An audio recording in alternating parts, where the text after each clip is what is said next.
Salam terapeutik. Perkenalkan, saya Windy Sendo.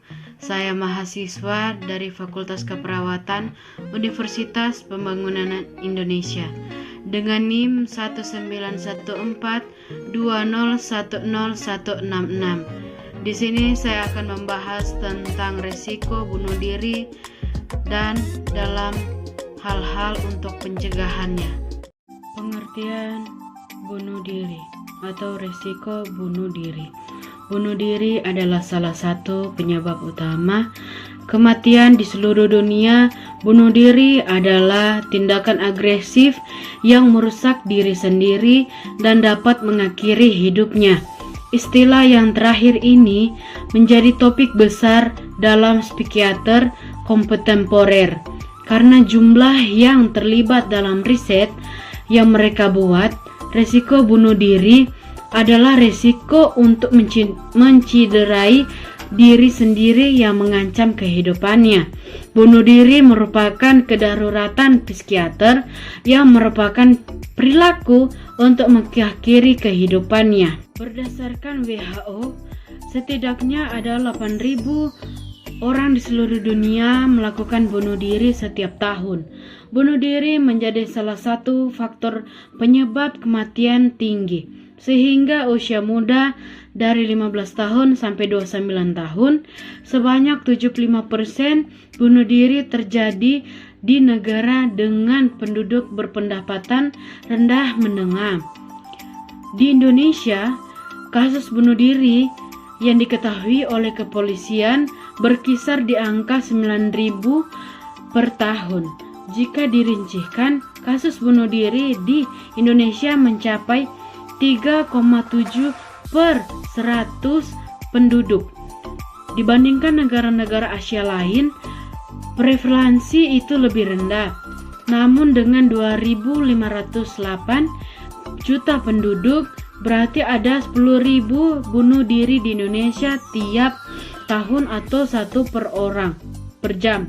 Faktor bunuh diri banyak sekali rupanya, seperti gangguan psikologis, seperti depresi, gangguan bipolar, penyalahgunaan alkohol dan obat-obatan terlarang, perasaan tertekan, mudah marah dan gelisah, perasaan putus asa dan merasa diri tak dihargai lagi, yang sering disertai depresi.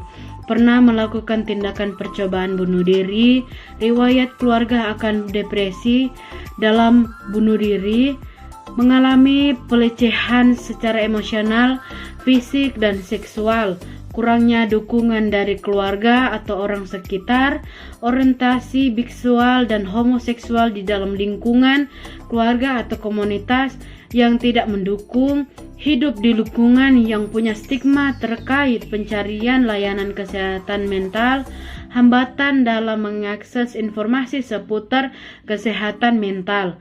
Tanda-tanda yang harus diwaspadai pencegahan untuk resiko bunuh diri.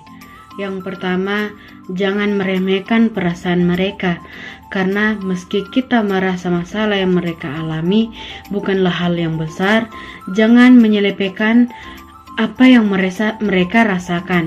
Hal terpenting yang harus kita perhatikan adalah seberapa serius mereka memandang persoalan hidup yang dialaminya.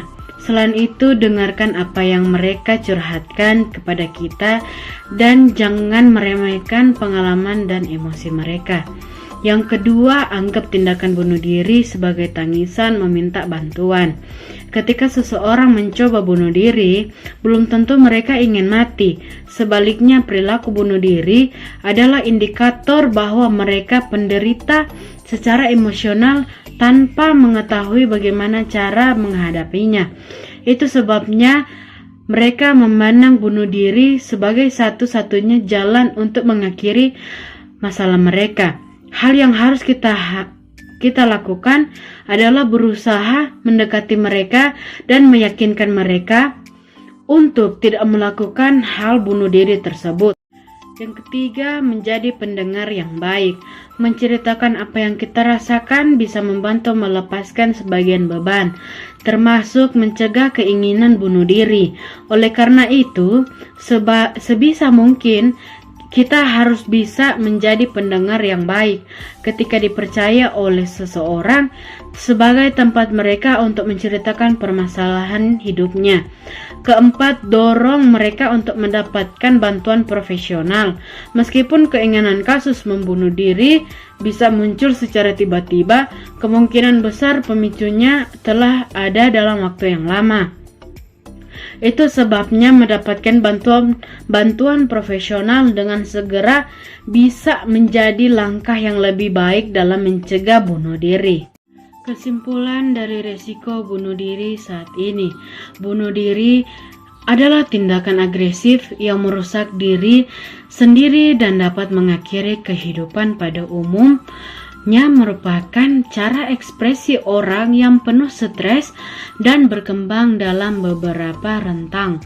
Banyak penyebab alasan seseorang melakukan bunuh diri, diantaranya kegagalan beradaptasi, perasaan marah dan terisolasi, dan lainnya. Bunuh diri biasanya didahului oleh isyarat bunuh diri, ancaman bunuh diri, serta percobaan bunuh diri. Kajian orang yang bunuh diri juga mencakup apakah orang tersebut tidak membuat rencana yang spesifik dan apakah tersedia alat untuk melakukan rencana bunuh dirinya tersebut. Baik, itulah tentang penjelasan faktor dan pencegahan tentang resiko bunuh diri. Saya Winnie Sendo, saya mengucapkan terima kasih banyak untuk dosen dan teman-teman yang sudah menonton video ini. Salam terapeutik. Halo, adik-adik yang baru lulus SMK SMA yang mau memilih jurusan keperawatan, ayo masuk ke Universitas Pembangunan Indonesia karena kampus tersebut sangatlah oke, dosen-dosennya bagus dan mata-mata pelajarannya sangatlah apik. Dan untuk yang mau masuk jurusan keperawatan akan dinas-dinas di rumah sakit atau puskesmas lainnya dan bisa saling men-sharing tentang kesehatan kepada masyarakat. Ayo yang mau mendaftar, kampus kami sudah membuka. Ayo